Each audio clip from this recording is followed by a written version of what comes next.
The big political story we're tracking, the Aam Aadmi Party that was born out of the India Against Corruption campaign and was seen as a platform for clean and transparent politics, is today a divided house, severely fractured by infighting. Ahead of the party's National Executive Council meet on Saturday, the two warring factions held press conferences in the capital and indulged in a mudslinging match in full public view. Founding members Yogendra Yadav and Prashant Bhushan accused Kejriwal of being an autocrat and claimed that they were being forced to quit the party. The Kejriwal camp hit back, accusing the duo of discrediting the party and trying to weaken it politically. Here are the highlights of the two press conferences. और बार-बार यही बोला गया कि आप लोग इस्तीफा दे दीजिए, बाकी चीजें हम लोग देख लेंगे। अब ये हम लोगों को इस्तीफा दिलवाने की पेशकश बार-बार इतनी जोर से क्यों करी जा रही थी, किसके कहने पर करी जा रही थी? ये बात देखिए बिल्कुल साफ हो चुकी है कि क्योंकि इन लोगों ने भी ये बोला कि भाई हम तो नहीं चाहते, लेकिन अरविंद चाहते हैं कि वो आप लोग इस्तीफा दे दें, क्योंकि वो ये कह रहे हैं कि वो आपके संग काम अब नहीं कर सकते। आप सबको कहूंगा, पत्रकारों वगैरह को भी सावधान रहिएगा। आगे से कभी आपने कोई चिट्ठी लिख दी जिसमें शब्द रेजिग्नेशन हुआ तो उसको त्यागपत्र की तरह दे के कबूल कर लिया जाएगा।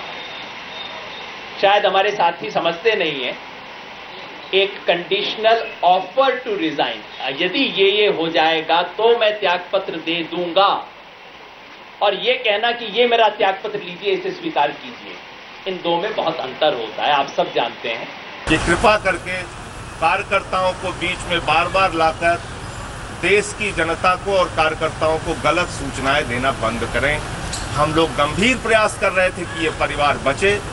आपने अंतिम समय तक बात की, माफीनामा लिखा, हम सब लोग उस पर तैयार हो गए, नाम दिए, उस पर भी हम तैयार हो गए, लेकिन बावजूद उसके आपने 6:15 बजे मुझे फ़ोन करके कहा अरविंद केजरीवाल और आप लोगों पर कोई भरोसा और यकीन नहीं है।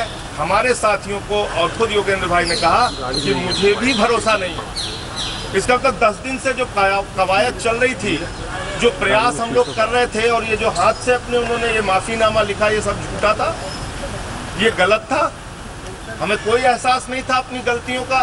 हम जो बातचीत कर रहे थे उसमें हम कोई सुधार नहीं करना चाहते थे, कुछ नहीं करना चाहते थे। तो इसलिए आप सारे लोगों को ये सच मालूम होना जरूरी है, खासतौर से हमारे कार्यकर्ताओं को, कि जो बात कल से हम कह रहे हैं कि बाहर कुछ कहते हैं, अंदर कुछ कहते हैं, बाहर कुछ कहते हैं, अंदर कुछ कहते हैं, वही सच्चाई है। तो आखिर में यही बात समझ में आई, और जो बात अरविंद ये बार बार कहते भी हैं, और मैं उनसे बार बार ये बात कह भी चुका हूं कि भाई अरविंद, तुम में बहुत सारी खूबियां हैं, लेकिन दो तुम्हारे में फेटल कमियां हैं जो कि हमारी पार्टी को बिल्कुल नष्ट कर सकती हैं और बहुत खराब परिणाम उसके हो सकते हैं। पहला तो ये कि तुम ये चाहते हो कि जो तुम चाहो वही फैसला लिया जाए, और इसलिए तुम ये नहीं चाहते कि ऐसे लोग पार्टी के डिसीजन मेकिंग में हों जो कि स्वतंत्र राय रखते हों और जो तुम्हारे सामने खड़े होकर कह सकते हो कि जो तुम कर रहे हो या जो तुम करना चाहते हो ये सही नहीं है, ये जनहित में नहीं है। दूसरी प्रॉब्लम जो मैंने उनको बताई कि भाई अरविंद, तुम ये सोचते हो कि मेरी नीयत साफ है और इसलिए जो मैं कर रहा हूं वो सही है। This is not the ideal situation. We'll do better. History will not stop. Does that mean that a new party can be formed? It's not new party. It's new initiatives. अगर वो अब नया फ्रंट, नया movement बनाने की बात कर रहे हैं, तो वो हमारी बातों की पुष्टि हो रही है कि पार्टी को कमजोर करना चाहते हैं, पार्टी को तोड़ना चाहते हैं।